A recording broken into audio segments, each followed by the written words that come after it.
ጌታቸው ገብሬ ይባላለሁ። የመጣሁት ከሲዳማ ክልል የንግድ ማህበረሰብን ወክዬ ነው የመጣሁት። ሀገራዊ ምክክሩ በጣም ለኢትዮጵያ አዲስ ነገር ይዞ የሚመጣ ነው። ስንመጣ የነበረንና አሁን ያለንበት ነገር የተለየ ነው።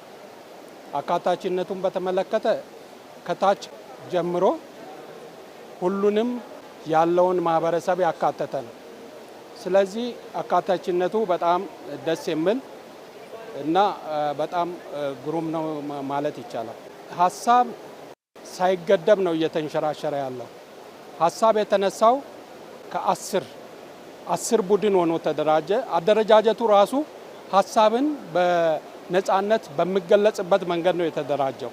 የኢትዮጵያን ችግር ነው የሚለውን ችግር ነው መጀመሪያ ለየ ነው። ችግሩን ከለየን በኋላ ችግሩ እንዴት ይፈታል የሚለውን ነገር ነው የተነጋገርንበት። ከታች ተስማምተን የመጣናቸው ነገሮች ናቸው። አሁን እስከ 250 እየዳበረ የሄደው ከታች ከ10 የተነሱ ሀሳቦች ናቸው። 10 ላይ በነፃነት ማንኛውም ህብረተሰብ እያንዳንዱ ግለሰብ በጥሩ ሁኔታ ሀሳቡን ስላነሳ አሁን ላይ አልተቸገርንም። የሚዳብሩ ነገሮችን እያዳበርን ነው እንጂ የመጣ ነው። ሀሳብ የተነሳው ከስር ነው። ከ10 ቡድን የተነሱ ሀሳቦች ናቸውና በዚህ መልኩ በጣም አካታችና በግልጸኝነት ማንም ምንም ሳይቸገር ሳይሸማቀቅ የራሱን ሀሳብ በግልጸኝነት የገለጸበት ሀሳብ ነበር። ከታች ጀምሮ የመጣ ነው ማለት ነው። ራሱ ቅድም እንዳልኩ ስንመጣ የነበረንና አሁን ያለንበት እንትን በጣም የተለየ ነው። ስንመጣ የተለያየን ነበር። የተለያየ ሀሳብ ይዘን ነበር የመጣ ነው። በተለያየ ነገር ነበር የምንተያየው። አሁን ግን እንደ አንድ ቤት እንደ አንድ ቤተሰብ ነው የሆን ነው። ይሄ ምንድነው ማሳየው? ስንቀራረብ ስንመካከር ኢትዮጵያውያን አንድ መሆናችንን ያሳያል። ስለዚህ በዚህ መልኩ ከሄን እየመከርን ከሄን የኢትዮጵያን ችግር እንፈታለን። ይሄ በየቦታው የሚታዩ ግጭቶች፣ የተለያዩ ሀሳቦች ሁሉ ይጠፋሉ የሚል እምነት ነው ያለኝ። ስሜ ከሊፋ ሱሌማን ይባላል። ከኦሮሚያ ክልል ኢሉባቦር ዞን ከያዩ ወረዳ የማህበረሰብ ወክዬ ነው የመጣው። ይህ ምክክር ማለት ነው የወደፊቱ ብሩህ ተስፋ በተለይም ለመጪው ትውልድ ማለት ነው ለመጪው ትውልድ ተመካክሮ ተነጋግሮ ተገባብቶ በጠረጴዛ ዙሪያ ህብረተሰቡ እንደ ካሁን በፊቱ በተለያዩ ሀሳቦች በተበተኑ ስልጣን በያዝ በጠመንጃ አፈሙዝ ሌሎች ሀሳቦችን የሚገለጹበት ደግሞ በጽንፈኝነት በነፍጥ ሳይሆን አሁን ተገባብቶ ያሉ ችግሮች ማለት ነው ብሔር ብሔረሰቦች ችግራችን ምንድነው የወደፊቱ መፍትሄ ምን ሊሆን ይችላል ይህም ስል አንዱ በአንዱ ሀሳብ ላይ ተጭኖ ሳይሆን በመግባባትና በመካከር ሀሳቦች ወደ ላይ እንዲወጡ ለወጪው ህብረተሰብ ለመጪው ጄኔሬሽን ቆንጆ ልምድ ይሆናል ብዬ አስባለሁ። አሁን የምንጠብቀው ለወደፊቱ ኢትዮጵያ የተመካከረች የተገባባች ሀሳቦችን በጠረጴዛ ዙሪያ የምትፈታ ተገባብቶ ችግሮችን በጠረጴዛ አምጥቶ ተመካክሮ የሚፈታበት ኢትዮጵያ ትመጣለች ብዬ አስባለሁ።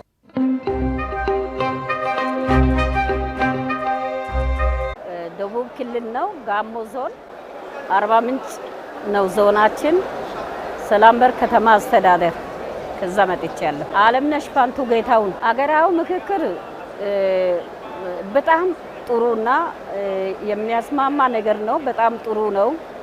ከዚህ በፊት እንዲህ አይነት ነገር ቢኖር መከፋፈልም አይመጣም ነበር።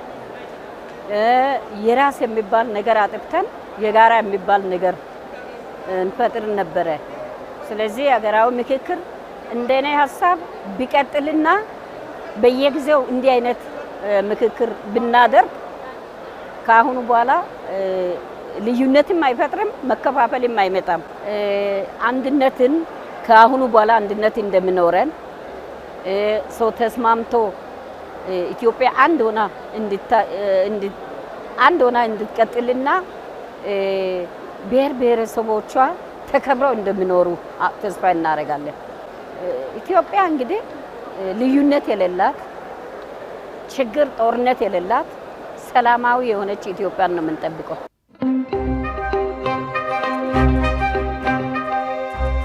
ሙሉ ዓለም ኃይለ ማርያም እባላለሁ። በዋቸሞ ዩኒቨርሲቲ የፖለቲካል ሳይንስ እና ዓለም አቀፍ ግንኙነት መምህር ነኝ። ያው ከማዕከላዊ ኢትዮጵያ ማለት የምክክሩም ትልቁ መርህ አካታችነትና አሳታፊነት ነው እንደምታውቀውና ከዚህ አንፃር እዚህ የተሳተፉ ካሉት ሰዎች አንፃር መመልከት ትችላለ።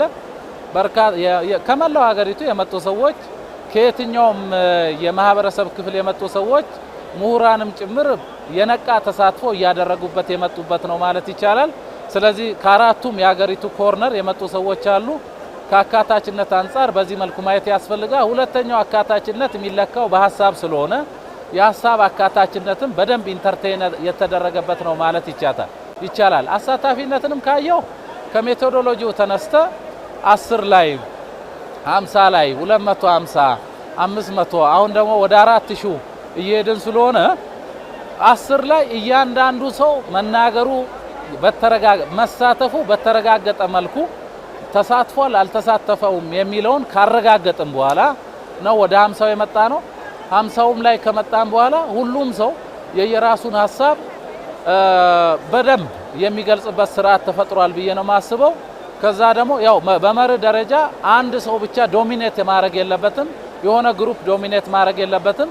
ሁሉም ተሳታፊ በሚችለው ቋንቋ ሐሳቡን በደንብ የሚገልጽበት ስርዓት ተፈጥሯል ብዬ ነው ማስበው። ስለዚህ አካታችነትም አሳታፊነትም በምክክሩ በመርህ ደረጃ የተቀመጠውን በተግባር ያረጋገጥንበት ነው ማለት ይቻላል። ባለፉት 20 ምናምን ቀናት ይሄን ስናረቅ ቆይተናል የሚል እምነት ነው ያለኝና በደንብ ሁለቱም ሐሳቦች ሁለቱም መርሆች የምክክሩ መርሆች ኢንተርቴን ተደርገዋል ብዬ አስባለሁ። ከአጀንዳዎቹ መነሳት ያስፈልጋል ብዬ አስባለሁ።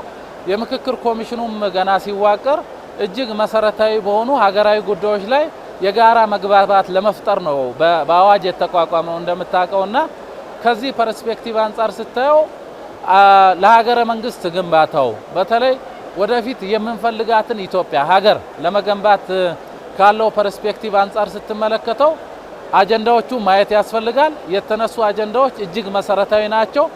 በአጀንዳዎቹ ላይ ደግሞ ጥልቅ ውይይት እየተደረገ ነው። ወደ ጋራ መግባባት እየመጣን ነው። ጠንካራ መግባባት እያመጣን ነው። በብዙዎቹ ጉዳዮች ላይ ወደ መስማማት እየተሸጋገርን ነው ብዬ አስባለሁ። ስለዚህ የሀገሪቷን የኢትዮጵያ ሀገረ መንግስት ግንባታን በደንብ ሊያቀና የሚችል ጥልቅ መሰረት ላይ ሊያቆማት የሚችል ውይይቶች እየተደረጉ ነው ብዬ አስባለሁ። የምንፈልጋትን ኢትዮጵያ ሪዲፋይን እያደረግን ነው።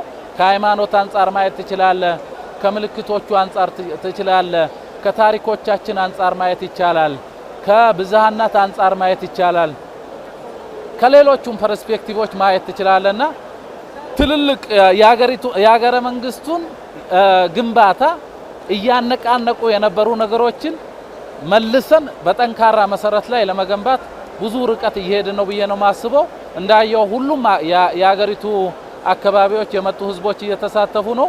ከዳይቨርሲቲም አንፃር እንደተመለከትነው ነውና የሐሳብ የበላይነትም በደንብ እየተንጸባረቀበት ነው።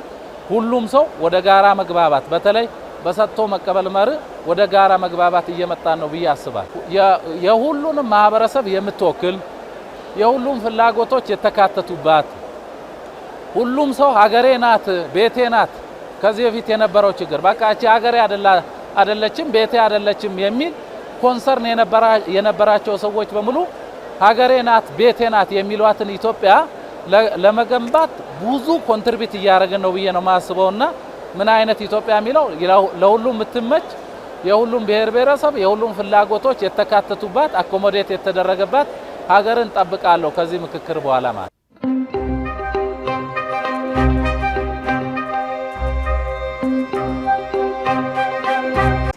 ታየ ለወዮ ይባላልው የመጣሁት ከደቡብ ኢትዮጵያ ክልል ከደቡብ ኦሞ ዞን የካራ ማህበረሰብን ወክዬ ነው የተገኘሁት። ከመጣን ወዲህ ጀምሮ የምክክራችን ሂደት በጣም አሳታፊ አካታች በጥሩ ሁኔታ ኢትዮጵያዊነትን የሚገልጹ ምክር ሀሳቦችን ሁሉ ያቀረብንበት ነው። በጣም ደስ የሚል ውይይት ነበር። ይሄ ምክክሩ አንድነትን ከማጠናከር አንፃር በጣም ኢትዮጵያን ከጫፍ እስከ ጫፍ የሚያግባባ የሚያስተሳስር ሀሳብ አለው ብዬ አስባለሁ።